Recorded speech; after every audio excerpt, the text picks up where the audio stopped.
It's September 8th, 2020, and this is Sketchworks Newsbreak. The news stops here. I'm Brian Troxell. A pro-Trump boat parade in Texas ended badly when several of the boats sank. Emergency responders say larger boats caused a wake that swamped and flooded smaller boats. Remember, Democrats were promising a blue wave this fall. Scholars are already describing it as the perfect representation of the Trump presidency. Joe Biden left his basement yesterday and went to Lancaster, Pennsylvania to meet with veterans and labor leaders, and the excitement was palpable. Why the table? Conservative commentator and author Candace Owens took to Twitter to criticize rapper and television personality Cardi B for her interview of Joe Biden, when the presidential candidate is not granting many interviews to reporters. Cardi B responded, saying Biden's talking to her because she has the #1 song in the country. Owens said Biden used Cardi B. Meanwhile, Biden says he regrets that the Cardi B interview was virtual because he missed out on some quality nuzzling time. If you've logged onto Facebook using a desktop or laptop computer recently, you may have noticed Facebook has a new layout. You may have also noticed that it sucks. Scientists at Viagen Equine in Cedar Park, Texas, working with the San Diego Frozen Zoo, successfully cloned an endangered Przewalski horse this past Sunday. The horse, indigenous to Mongolia, is on the critically endangered list, and DNA used for the cloning was cryopreserved by the San Diego Frozen Zoo in 1980. Many people opposed the horse's cloning on the grounds that it disrupts the natural order. A further example of humankind's bloated hubris. An unconscionable act of arrogance with repercussions that will surely lead to our own destruction. Those who support the cloning thought the horse looked so cute. Oh, that's adorable. Dangerous weapons may be lurking in your kitchen right now, and we're not being alarmist. Sketchworks Newsbreak correspondent Tim Millard tells us why President Donald Trump is concerned about a common grocery item that's just waiting to send you to the hospital.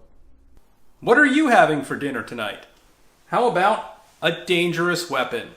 President Donald Trump believes this is more than just a can of soup. And they throw the cans of soup. That's better than a brick because you can't throw a brick, it's too heavy. But a can of soup, you can really put some power into that, right? The president is referring to people who throw things at the police during protests. Here's what police in Portland, Oregon say protesters threw at them. You see a can of beans. But wait, there's more. We also see broken bottles, a rock, a brick, an apple, and even a can of White Claw?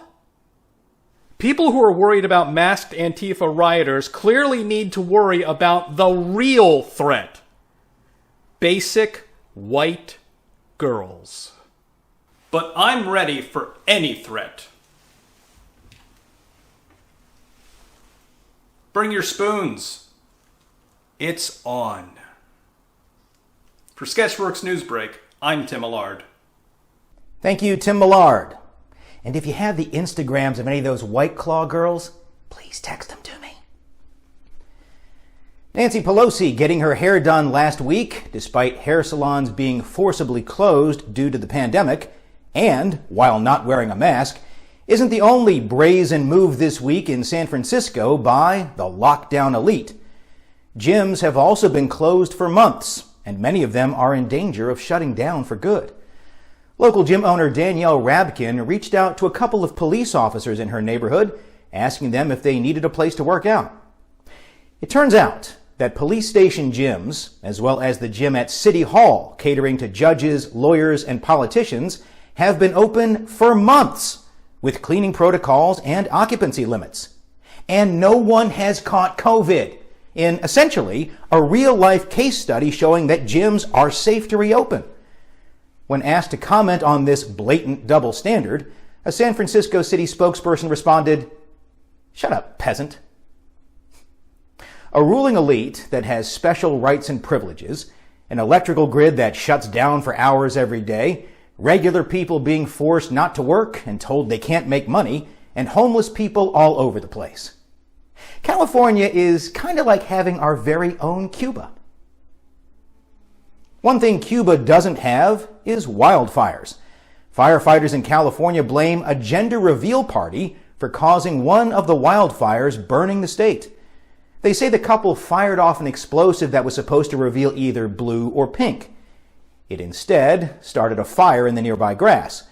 The couple now could be on the hook for the costs of fighting the fire. Next time, use a condom. It's safer, cheaper, and it doesn't start a wildfire. Staying in the Golden State, a man diving in California's American River discovered a lost prosthetic leg, but managed to return it to the owner. It's not like the owner got very far.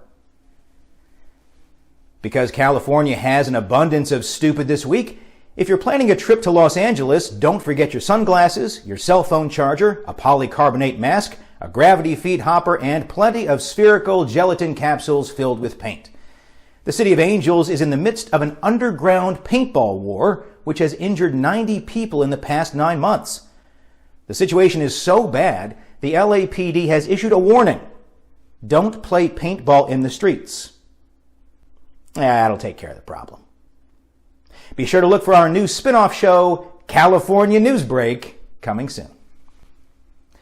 Concerns about voter fraud led President Trump to say some interesting things this week. Here for commentary is NewsBrake correspondent and purveyor of all things fraudulent, Allie O'Neill. Brian, this has been so ridiculous, I'm not even trying to pretend to be professional right now. Trump has been going on and on for weeks about how if we do mail-in voting, there's going to be fraud, but everyone else is like, nah, man, we've got facts and statistics backing us up, showing that really doesn't happen that much. So then Trump is like, fine, if you guys think it's going to be all right, I'm going to tell everybody in North Carolina to vote twice. So he went to North Carolina and told everybody to vote twice. You get the unsolicited ballots, send it in, and then go make sure it counted. And if it doesn't tabulate, you vote. You just vote. And then if they tabulate it very late, which they shouldn't be doing, they'll see you voted, and so it won't count. So send it in early, and then go and vote. And if it's not tabulated, you vote, and the vote is going to count. And then everyone was like, hey man, you can't do that because you're encouraging people to commit voter fraud. And in North Carolina, as it is in most other states, voter fraud is a felony. Also a felony in North Carolina, encouraging people to commit voter fraud. So Friday night, Trump holds a tele-rally, whatever the hell that is. He starts talking about absentee ballots, could have used this opportunity to clarify what he was talking about when he told people in North Carolina to vote twice. But no, he didn't clarify anything. He doubled down and once again told people to vote twice. Let them send it in and let them go vote. And if their system's as good as they say it is, then obviously they won't be able to vote. If it isn't tabulated, they'll be able to vote. So that's the way it is. It just so happens that in the midst of all of this, I received applications for absentee ballots, courtesy of the Georgia GOP. And there's 2 of them, so I can vote twice. You see, we got this quote from Trump right here where he's like, I'll be an absentee voter. We have lots of absentee voters. It works. So we're in favor of absentee, which is different than mail-in voting because mail-in voting is bad. So I wrote all this on Saturday, tried to film it on Sunday. If anything else happens between now and when this goes to air, I honestly don't care because it is Labor Day weekend. I'm a proud member of the labor union and I'm gonna go celebrate the holiday that we made for ourselves. You're welcome, everybody else. For Sketchworks Newsbreak, I'm Allie O'Neill. Thank you, Allie O'Neill, for mailing that one in. Director Francis Ford Coppola announced he is re-editing his 1990 film The Godfather Part 3. Coppola is not saying the first edit of the film sucked, because he doesn't have to say it. Some of the changes he is making include a new title sequence, a different ending, and digitally replacing his daughter with a woman who can act. Prince Harry and Meghan Markle have signed a multi-year production deal with Netflix. The couple stated they will be producing socially conscious documentaries and docuseries, as well as children's programming focusing on education and inclusion. Plus, Meghan's going to be a guest wrestler on Season 4 of Glow. A man in Austria has beaten his own world record for full body contact with ice cubes. A small crowd gathered and watched the 2.5-hour-long ordeal, showing just how bored people can be these days. The man says he endured the pain by thinking about how mad David Blaine must be about this. Want to work for Gwyneth Paltrow's lifestyle brand Goop? Don't be surprised if you have to smell her vagina. Goop's chief designer says the company came up with the scent for its "This Smells Like My Vagina" candle by, and yes, this is 100% real, smelling Gwyneth Paltrow's vagina. Sounds like somebody's got a case of the Mondays. In Germany this past Saturday, an organ playing a song called ASLSP, meaning as slow as possible, changed chords after having played the same sound for nearly the last 7 years. The composition was written by John Cage, an American composer known for such great works as 433, in which nobody plays anything for 4 minutes and 33 seconds, and whatever this is.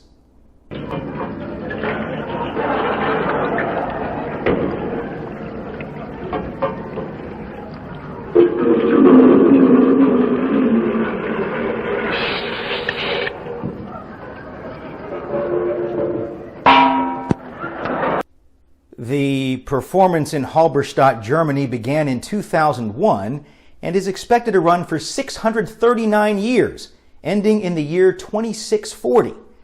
Happily, I will have been dead long before then.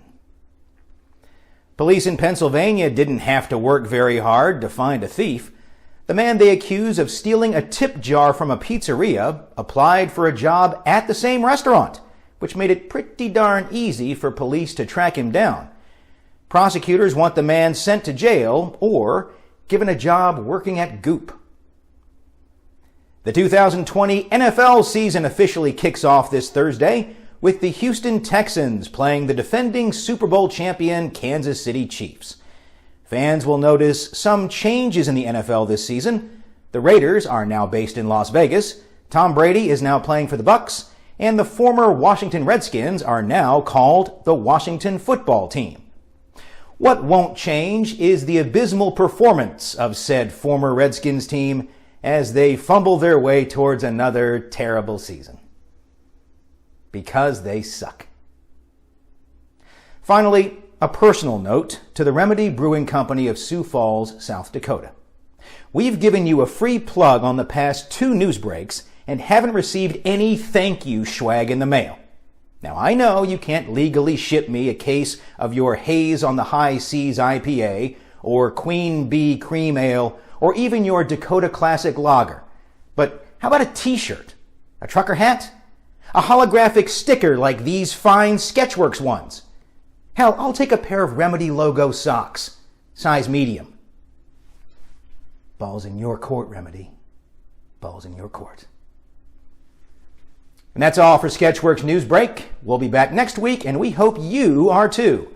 I'm Brian Troxel, and I'm going to go meet your mom and start a wildfire with a condom.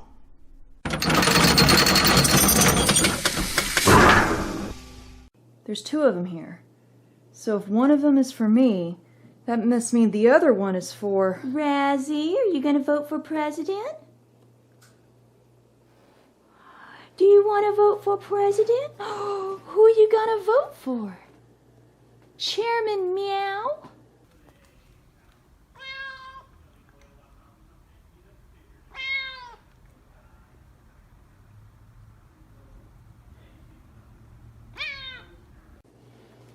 Razzie, who are you going to vote for?